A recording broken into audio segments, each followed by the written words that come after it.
Good morning students.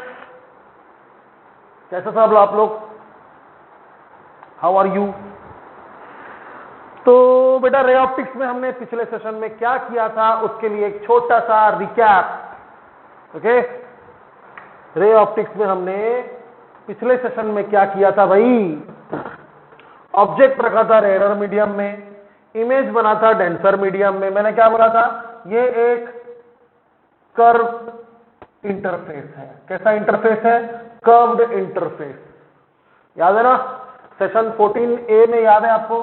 Curved interface के लिए अगर इस मीडियम से लाइट जा रही है और इस मीडियम को अगर लाइट जा रही है तो क्या फॉर्मूला है ऑब्जेक्ट डिस्टेंस और इमेज डिस्टेंस और सेंटर ऑफ कर्वेचर से लेकर यहां तक क्या कहते हैं?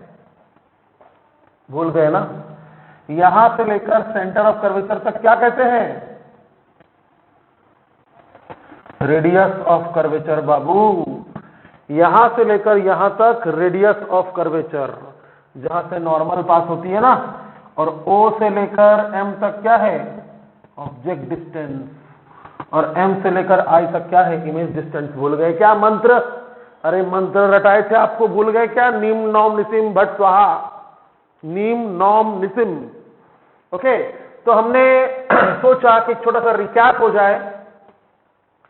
क्या था वो? सिंगल सरफेस के लिए क्या था? सिंगल कर्व्ड सरफेस रिफ्रैक्शन के लिए क्या था? को माइनस से मतलब n2 minus n1 upon radius of curvature मतलब mc इज इक्वल टू को मतलब n2 अपॉन इमेज डिस्टेंस मतलब mi प्लस से मतलब n1 अपॉन ऑब्जेक्ट डिस्टेंस मतलब om। ओके, तो ये हमारा छोटा सा रिकैप था। अब चलिए आज क्या पढ़ना है वो देखते हैं, है ना? ऑफ कोर्स कल से जुड़ा हुआ है आज का लेक्चर। एक दिन में आपको पागल नहीं करना था करके मैंने 2 पार्ट में बांट दिया है। तो मैं यहां लिखूंगा टू रिकॉल। क्या रिकॉल करना है आपको?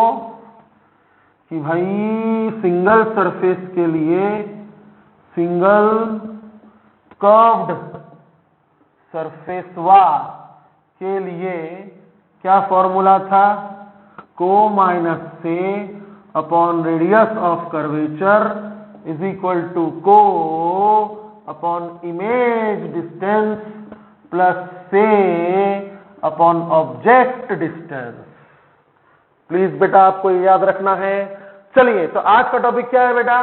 आज का टॉपिक हमारा है, क्या है? Thin lens. जी हां, थिन लेंस। ठीक है। क्या मतलब है थिन लेंस का? लेंस तो आपको पता ही है। थिन लेंस का मतलब क्या है बेटा? अगर मैंने एक लेंस बनाया, मान लो कनकेव लेंस बनाया, तो ध्यान से देखिएगा, ये जो मैंने कनकेव लेंस बनाया है, अगर लेफ्ट साइड के कर्वेचर को देखा जाए, सुनिएगा ध्यान से, अगर इस कर्वेचर को देखा जाए तो ये एक सर्कल का अगर पार्ट है, मान लीजिए ये एक सर्कल का अगर पार्ट है तो इसका सेंटर भी होगा, इसका सेंटर भी होगा।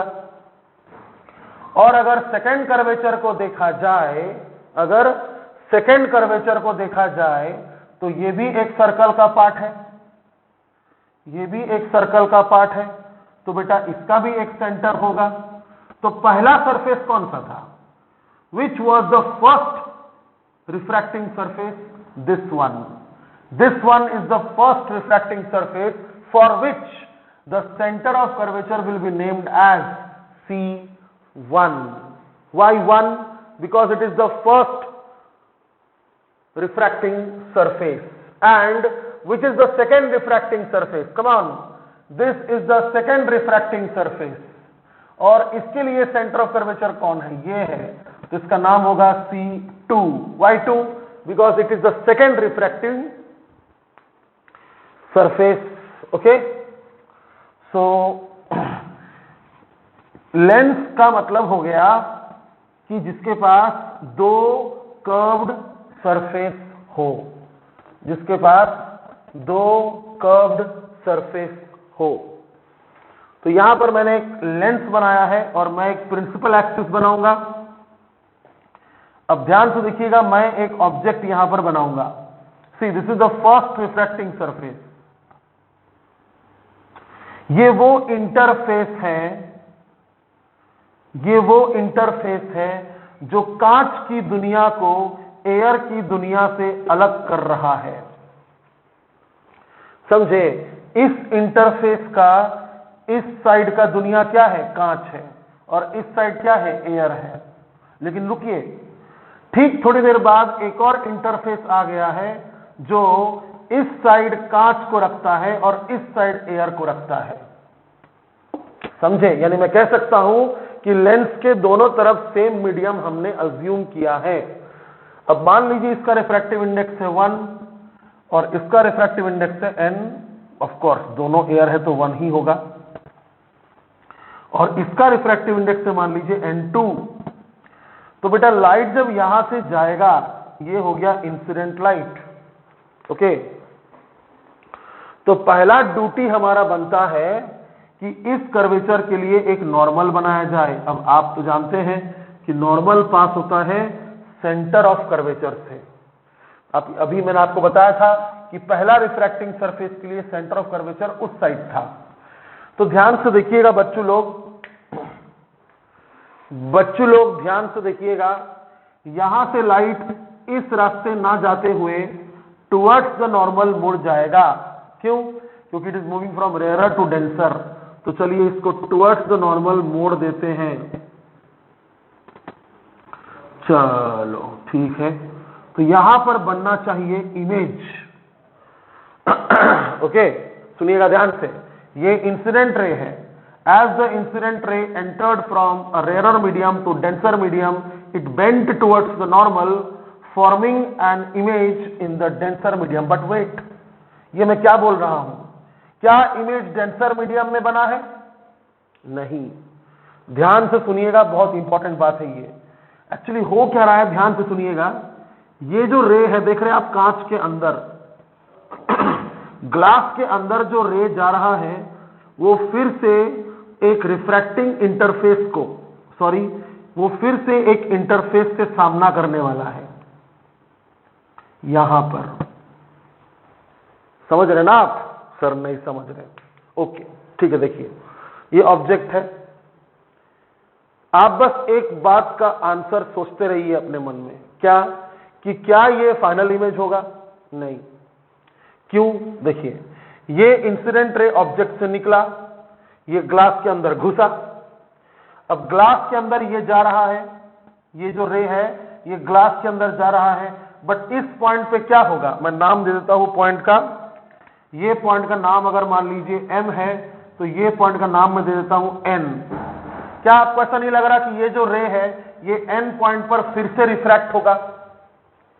Yes, because now it is entering from glass into air. तो again refraction phenomenon will occur. तो अब क्या करना पड़ेगा? यहां पर एक नॉर्मल बनाना पड़ेगा और इस कर्वेचर का सेंटर इस साइड होगा। यहां बना के दिखाया था, तो मैं एक नॉर्मल बना रहा हूं। ये मैंने बना दिया नॉर्मल।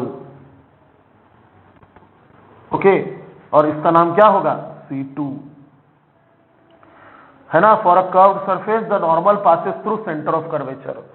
तो बेटा इसका मतलब ये हुआ कि ये जो लाल वाला रे है वो ऐसे नहीं जाएगा, यानी ये फाइनल इमेज नहीं होगा। क्या होगा फिर? n वाला पॉइंट पे वो फिर से क्या होगा? रिफ्रैक्ट करेगा अवे फ्रॉम द नॉर्मल, क्योंकि वो डेंसर से रेयरर जा रहा है। तो ये नॉर्मल है ब्लू वाला, तो फिर ये एक्सपेक्टेड पाथ से नॉर्मल से अवे हो जाएगा, ऐसा जाएगा, और ये आपका होगा इमेज फाइनल वाला। समझे? तो हमने देखिए टॉपिक का नाम लिखा है थिन। क्या मतलब है थिन का? मतलब अगर मैं ये पॉइंट का नाम देता हूं B और ये पॉइंट का नाम देता हूं D, तो BD ज्यादा नहीं होगा, बहुत कम होगा। तो थिन का मतलब हो जाएगा BD स्मॉल, थिन का मतलब होगा BD नेग्लिजिबल। ओके, अच्छा अब देखिए यहां पर आपको दो बार रिफ्रैक्शन दिख रहा है, एक बार ब्लैक इंसिडेंट तो रेड रिफ्रैक्टेड, एक बार रेड इंसिडेंट तो ग्रीन रिफ्रैक्टेड। तो चलिए इन दोनों को हम अलग अलग बनाते हैं, इन दोनों को हम अलग अलग बनाते हैं और पहले हम लिखेंगे रिफ्रैक्शन एट फर्स्ट सरफेस, जो कि कुछ ऐसा है, एयर साइड में कन्वेक्स है और ग्लास साइड में कनकेव है ना। इसका रिफ्रैक्टिव इंडेक्स n1 है और इसका रिफ्रैक्टिव इंडेक्स n2 है, और ये मैंने बनाया प्रिंसिपल एक्सिस, ये मैंने बनाया ऑब्जेक्ट, और ऑब्जेक्ट से निकला लाइट, और वो यहां मुझे बनाना पड़ेगा एक नॉर्मल, ये हो जाएगा C1, और जैसा कि हम देख रहे हैं कि it is bending towards the normal, तो मैं ये जो लाल वाला रे है ये मैंने टुवर्ड्स द नॉर्मल बना दिया, टुवर्ड्स द नॉर्मल मैंने बना दिया।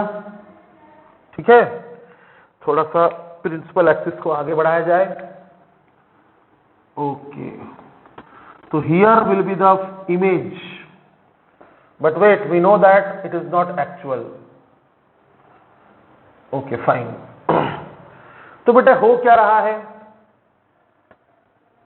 हो ये रहा है कि लाइट इस मीडियम से आ रही है और इस मीडियम को जा रही है। क्यों ना हम थोड़ी देर के लिए मान लें कि ये एक सिंगल सरफेस रिफ्रैक्शन है, मानने की क्या जरूरत है, सही में है। तो अगर हमने कल वाला फॉर्मूला यहां लगाया तो मुझे क्या लिखना चाहिए, आइए लिखते हैं। So this point's name is B and its name is M.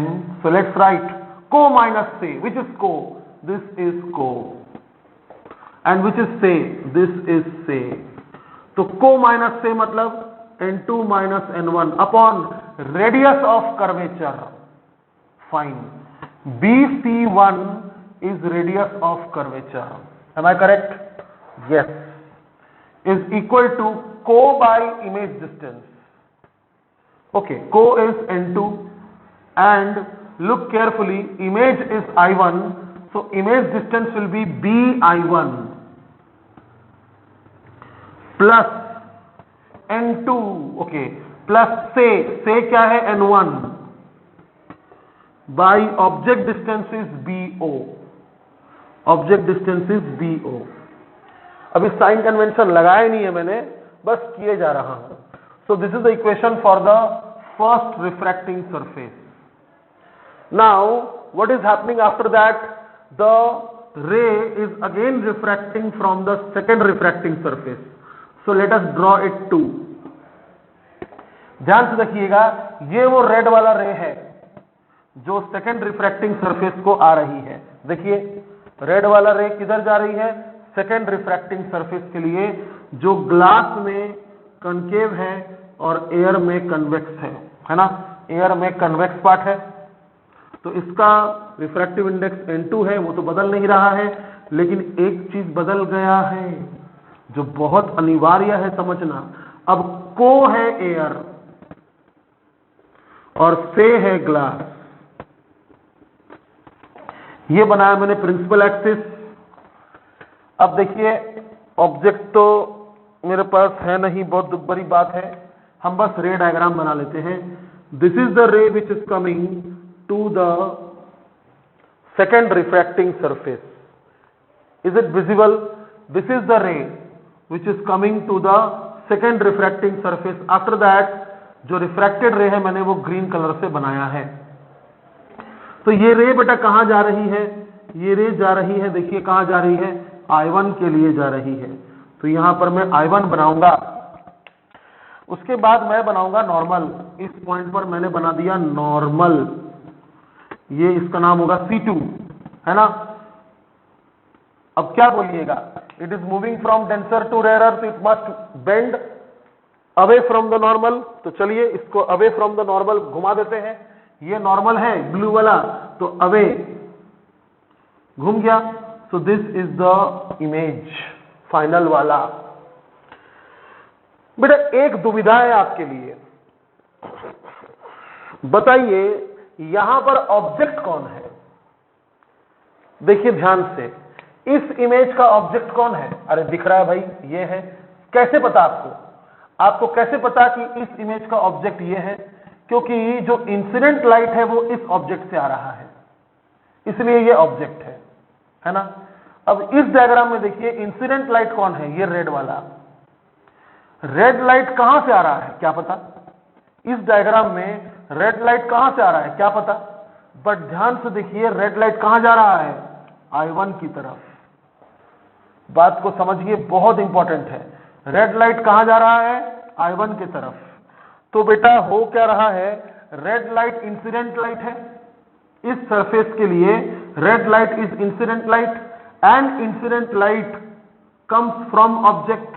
अब यहां तो कम्स फ्रॉम है नहीं, गोज टू है, तो गोज टू ऑब्जेक्ट, तो ये होगा आपका ऑब्जेक्ट। लेकिन क्या ये सच में ऑब्जेक्ट है? नहीं, ये तो पहले सरफेस का इमेज है ना। तो हम ऐसा बोल सकते हैं कि पहले सरफेस ने जो इमेज बनाया वो दूसरे सरफेस के लिए एक ऑब्जेक्ट की तरह बिहेव कर रहा है और फाइनल इमेज बना रहा है I। समझे? तो मैं ऐसा बोलूंगा कि I1 ऑब्जेक्ट है, लेकिन ये तो वर्चुअल ऑब्जेक्ट है। क्या है? वर्चुअल ऑब्जेक्ट, सच का ऑब्जेक्ट नहीं है। समझे? और I इमेज है फाइनल वाला। अब ये पॉइंट का नाम मैंने क्या दिया था? देखिए D। ओके, अब इसके लिए भी इसको भी मैं सिंगल सरफेस रिफ्रैक्शन समझ सकता हूं। इसको भी मैं सिंगल सरफेस रिफ्रैक्शन समझते हुए ये वाला फॉर्मूला लगाऊंगा, को माइनस से। को कौन है? N1। तो फॉर सेकेंड सरफेस को माइनस से, को कौन है? N1, से कौन है? N2। तो N1 minus N2 upon radius of curvature. इस कर्वेचर का ये सेंटर है, तो रेडियस क्या होगा? DC2 इज इक्वल टू को मतलब N1 बाई इमेज डिस्टेंस मतलब DI। This is the final image, तो DI प्लस से मतलब N2 अपॉन ऑब्जेक्ट डिस्टेंस। ये इसको ऑब्जेक्ट माना हमने, तो ऑब्जेक्ट डिस्टेंस क्या होगा? DI1।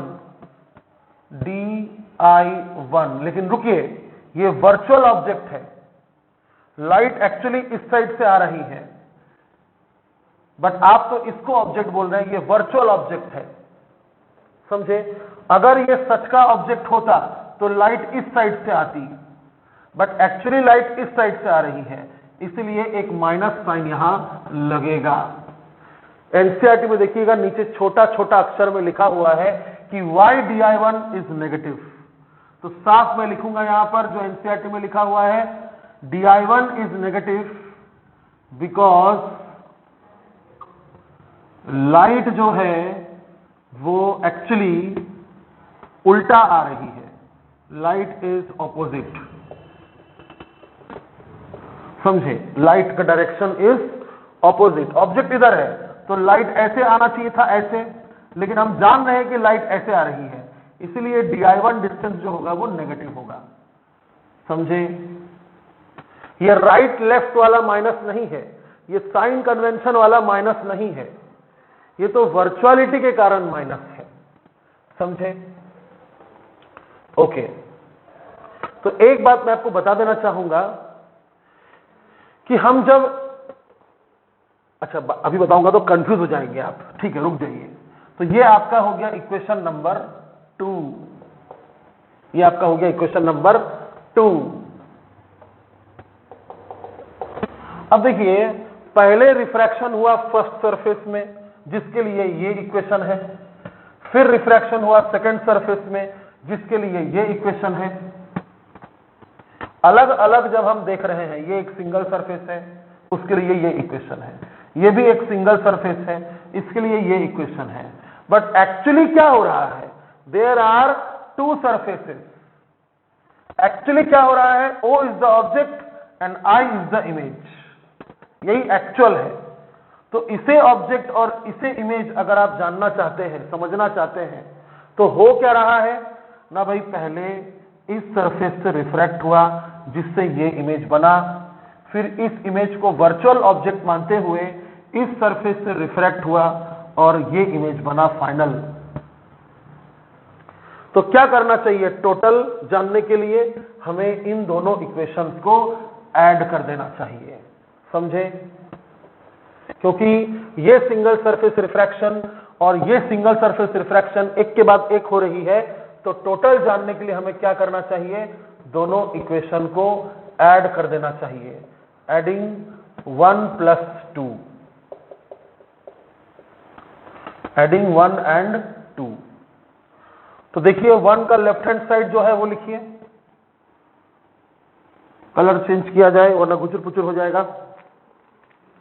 1 का जो लेफ्ट हैंड साइड है वो लिखता हूं, चलिए, n2 minus n1 upon BC1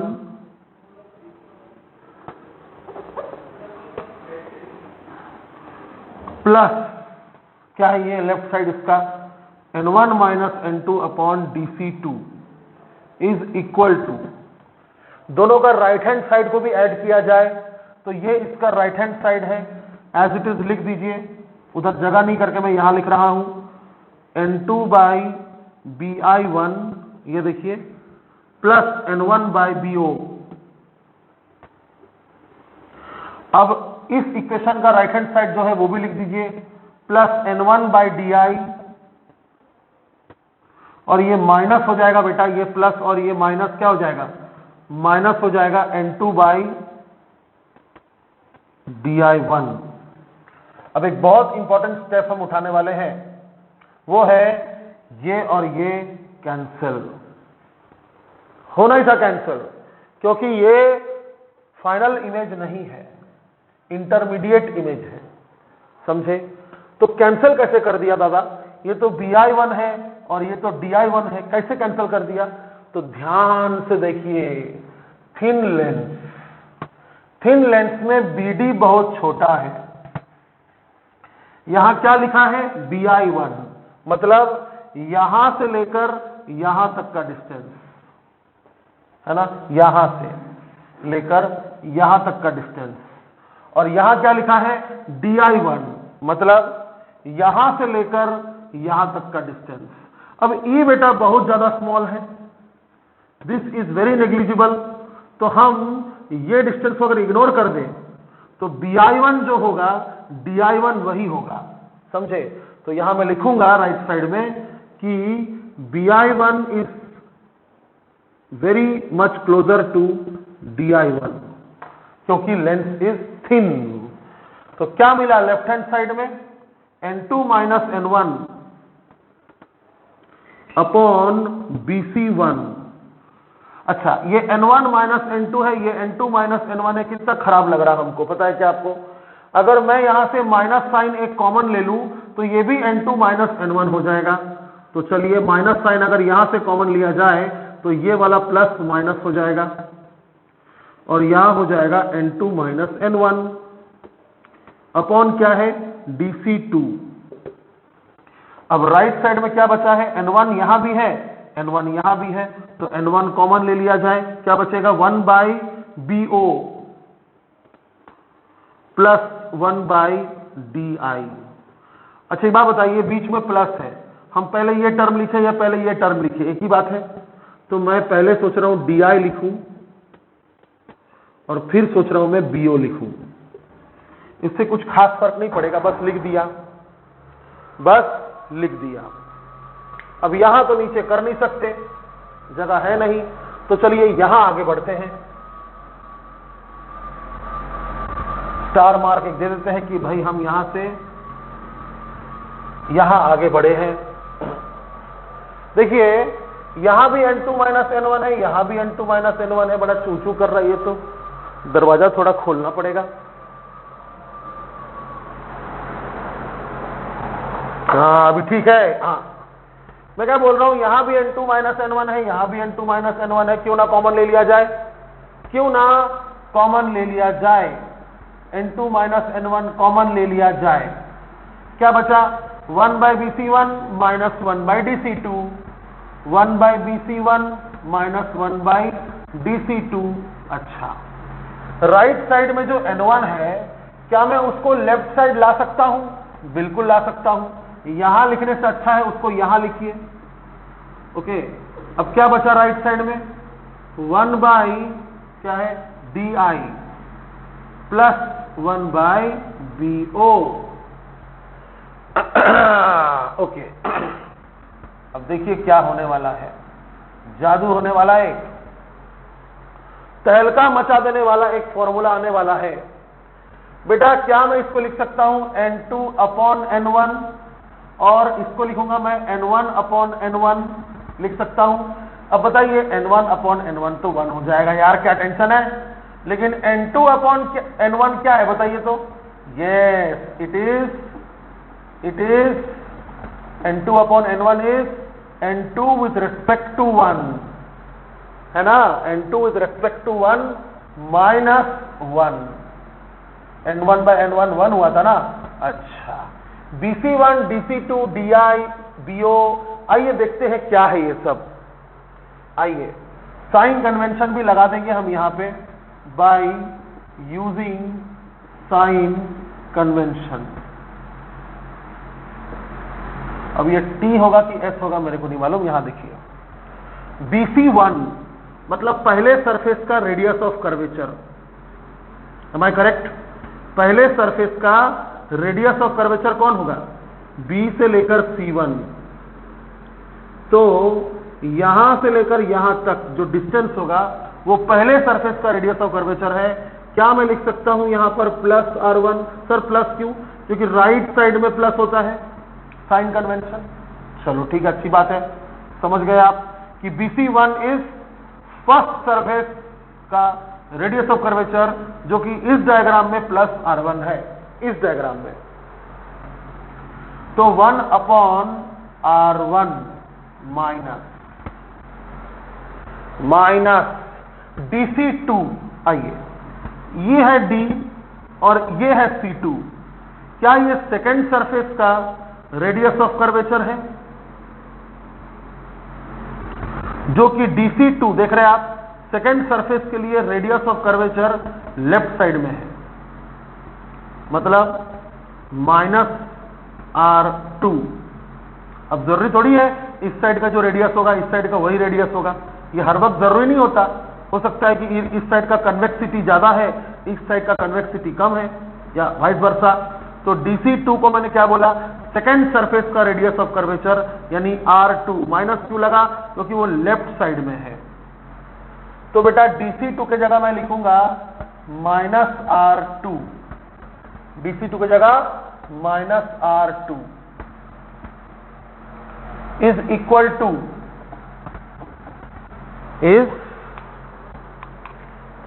to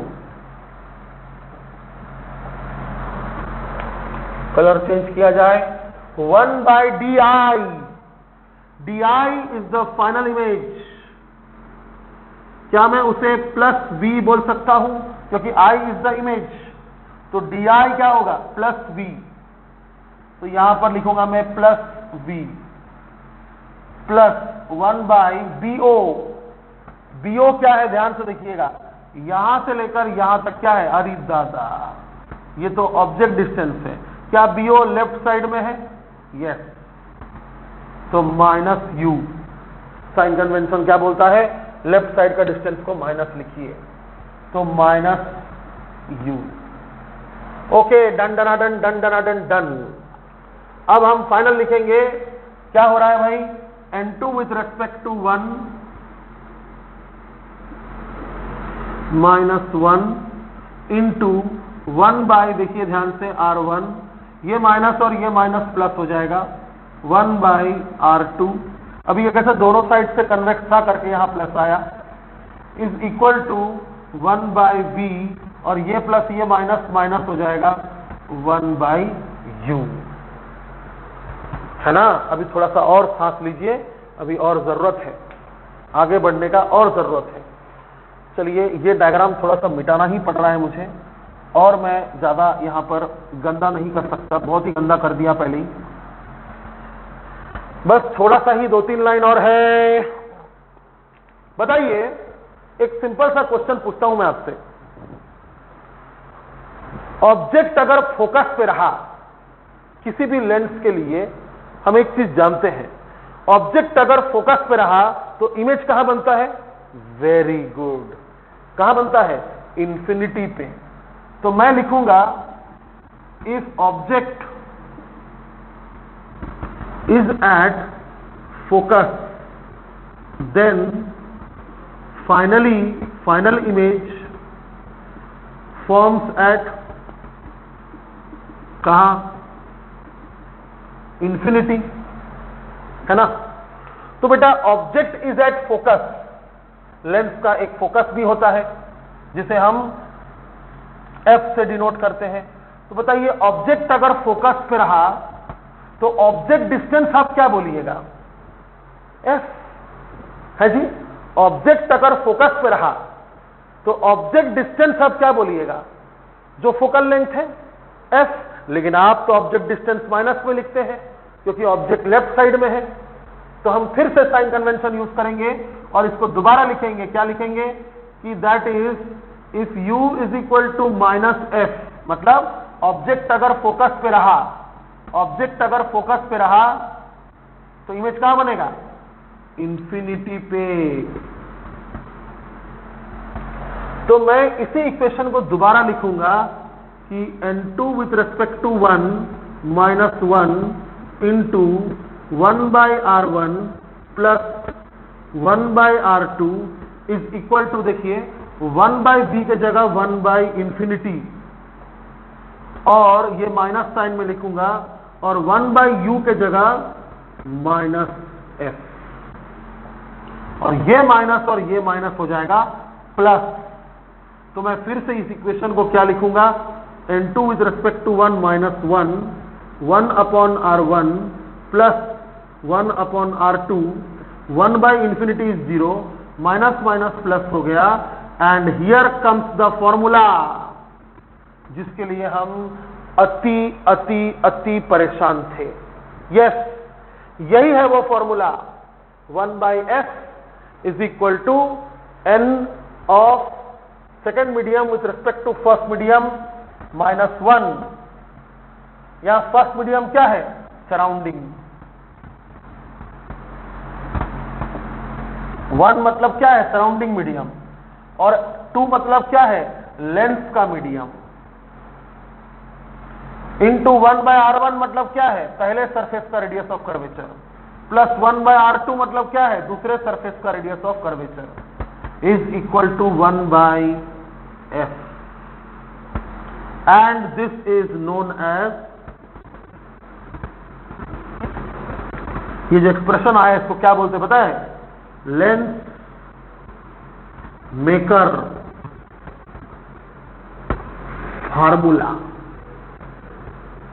ये लेंस फॉर्मूला नहीं है, ये लेंस मेकर फॉर्मूला है।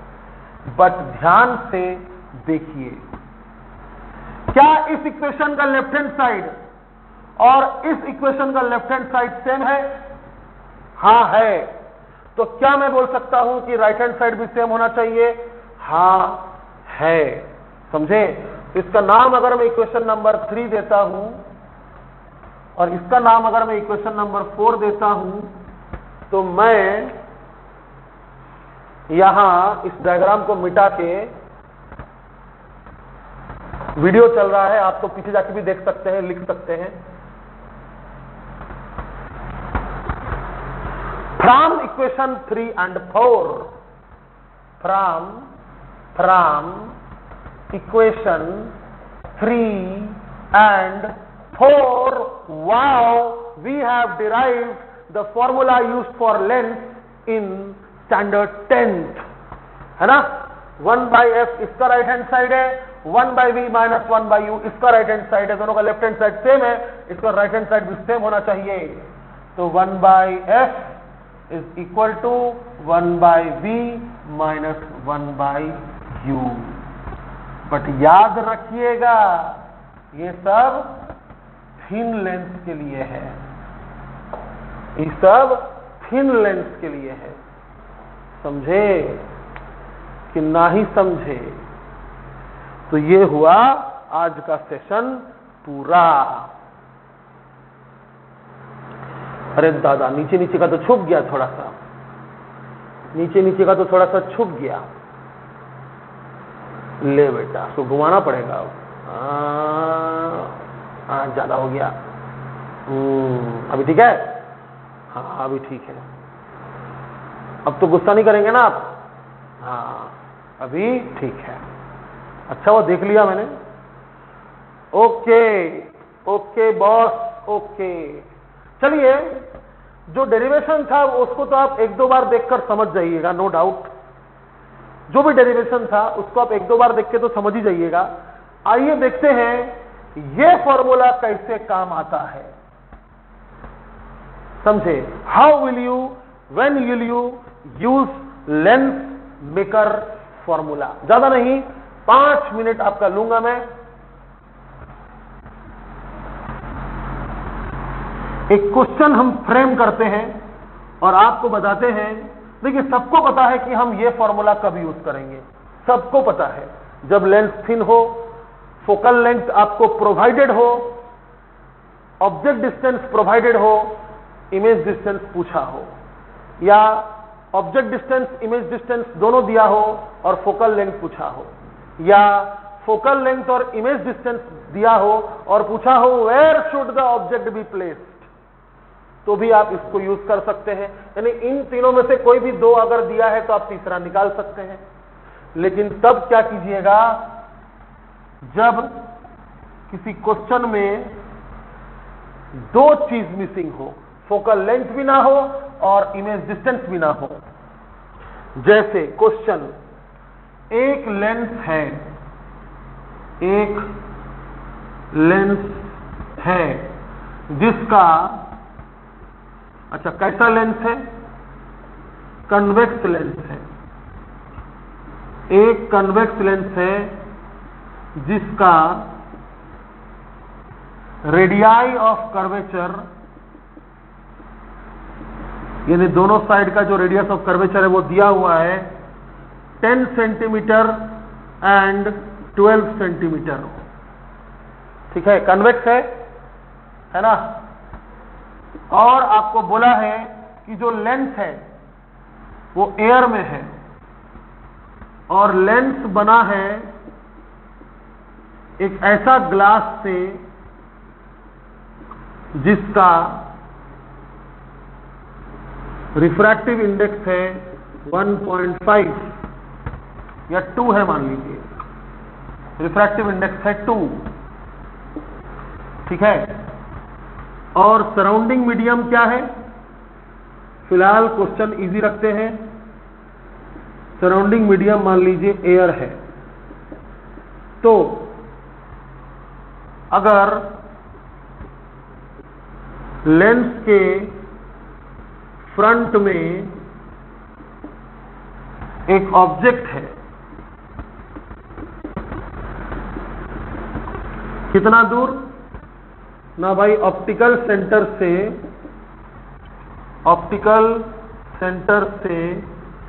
15 सेंटीमीटर, 15 नहीं 7 सेंटीमीटर दूर। तो इमेज कहां बनेगा? इमेज कहां बनेगा? क्वेश्चन ध्यान से पढ़िए आप। यहां से लेकर यहां तक बाद में पढ़िएगा। आप पहले वो क्वेश्चन का पार्ट पढ़िए जो आप पहले भी पढ़ चुके हैं स्टैंडर्ड 10th में। अगर लेंस के फ्रंट में एक ऑब्जेक्ट है ऑप्टिकल सेंटर से 7 सेंटीमीटर दूर, मतलब ये क्या है? ऑब्जेक्ट डिस्टेंस है। इमेज कहां बनेगा? मतलब क्या पूछ रहा है? इमेज डिस्टेंस पूछ रहा है। बताइए, आपको u दिया है, आपको v पूछ रहा है और आपको फोकल लेंथ पता ही नहीं है। बट ध्यान से देखिए, आपको लेंस के बारे में बहुत कुछ दिया है। लेंस मेकर फॉर्मूला, मतलब लेंस बनाने का फॉर्मूला क्या क्या दिया है, इसका R1 10 सेंटीमीटर है, इसका R2 12 सेंटीमीटर है। लेंस जो मीडियम से बना है कांच, उसका रिफ्रैक्टिव इंडेक्स 2 है, and thank God surrounding medium air है। तो ये फॉर्मूला लगाकर आप फोकल लेंथ पता कर सकते हैं, और जहां आपको फोकल लेंथ पता चल जाए, आप ये फॉर्मूला लगाकर इमेज डिस्टेंस भी पता कर सकते हैं। समझे? तो चलिए हम समझ रहे हैं कि R1 कितना है 10 सेंटीमीटर, R2 कितना है 12 सेंटीमीटर, U कितना है -7, म्यू कितना है, N2 कितना है 2, N1 कितना है 1, एयर है ना। हाँ, तो बेटा आप बोलोगे कि क्या फॉर्मूला है, N2 with respect to 1 -1 into 1/R1 plus 1/R2 is equal to 1/F। समझ गए? तो N2 विद रेस्पेक्ट टू 1 मतलब N2/N1 -1 into 1/R1 plus 1/R2 is equal to F, है ना। अब आगे तो आप समझ ही रहे हैं क्या करूंगा मैं, N2 की जगह लिखूंगा 2, N1 की जगह लिखूंगा 1, R1 की जगह लिखूंगा 10, R2 की जगह लिखूंगा 12, और फोकल लेंथ में पता कर लूंगा, मैं फोकल लेंथ पता कर लूंगा, फोकल लेंथ में पता कर लूंगा। समझ रहे? तो चलिए फोकल लेंथ पता करते हैं। 2/1 is 2, 2 - 1 is 1, ये 1 हो गया। 1/10 प्लस 1/12 cross multiplication 12 plus 10, 12 plus 10/12 into 10 is equal to 1 focal length. तो ये हो गया 22, ये हो गया 120, ये हो गया फोकल लेंथ। तो आप कभी भी फोकल लेंथ लेंस का निकाल सकते हैं अगर उसका पहला रेडियस ऑफ कर्वेचर, दूसरा रेडियस ऑफ कर्वेचर, और वो किस मीडियम से बना है उसका रिफ्रैक्टिव इंडेक्स, और सराउंडिंग मीडियम का भी रिफ्रैक्टिव इंडेक्स दिया है। तो 120/22 यानी 60/11 सेंटीमीटर। ठीक है, इसको डेसिमल में कन्वर्ट करके हीरो मत बनिए, डायरेक्ट यहां पर पुट कीजिए। क्या है? 1/F is equal to 1/V minus 1/U। ठीक है, तो 1/F, F आया है 60/11, तो 1/F कितना होगा 11/60, 1/V पता नहीं, object distance -7, object distance -7, object distance में माइनस लगाइएगा ना। हाँ, तो कितना हो गया माइनस माइनस प्लस, तो 11/60 minus 1/7, 1/V is equal to 11/60 minus 1/7, 60 into 7 420, 7 into 11 77, 60 into 1 60, 77 minus 60 17/420, ये 1/V है, तो V होगा 420/17। इसको आप डेसिमल में कन्वर्ट करके हीरो बनिए। समझा? तो ये फॉर्मूला लगाना बड़ा बात नहीं था, बट आपको तो फोकल लेंथ ही मालूम नहीं था। तो समझिए, जब भी किसी लेंस का इधर वाला कर्वेचर और इधर वाला कर्वेचर दोनों दिया हो, जब भी किसी लेंस का दोनों कर्वेचर दिया हो, तो आप लेंस मेकर फॉर्मूला लगा के फोकल लेंथ निकाल सकते हैं। अब चलिए आपको थोड़ा सा एक काम का बात बताते हैं, बहुत इंपॉर्टेंट बात, सिर्फ 2 ही बात बताएंगे, मुश्किल से 1 मिनट लगेगा। देखिए, हमने जो डेरिवेशन किया था वो कन्वेक्स लेंस था, तो हमारा फॉर्मूला आया, फॉर्मूला फॉर कन्वेक्स लेंस क्या आया, N2 with respect to 1 into 1/R1 plus 1/R2 is equal to 1/F। लेकिन याद रखिएगा, कनकेव लेंस के लिए फॉर्मूला क्या आएगा पता है? यही आएगा, N2 with respect to 1 minus 1, लेकिन यहां आपको लिखना होगा 1/R1 के सामने माइनस, और यहां भी लिखना होगा 1/R2 के सामने माइनस। तो क्या मिला आपको दोनों जगह माइनस माइनस लिख के, यहां प्लस लिखिए, बाहर माइनस लिखिए। समझे? समझे? कहने का मकसद ये है फोकल लेंथ नेगेटिव आना चाहिए। तो कहने का मकसद ये है कि क्वेश्चन में अगर बोलेगा एक कनकेव लेंस का रेडियस ऑफ कर्वेचर 10 और 12 है, तो बिंदास ऐसे ही कीजिएगा, R1 की जगह 10, R2 की जगह 12, लेकिन यहां लगा दीजिएगा माइनस। समझे? तो ये चीज भूलिएगा मत कि कनकेव लेंस के लिए एक माइनस जरूरी है, क्योंकि आपका फोकल लेंथ आना चाहिए नेगेटिव, फोकल लेंथ आना चाहिए negative. So that's all my dear students. हम नहीं थके, आप कैसे थक सकते हैं? ये मत बोलिएगा कि आप थक गए।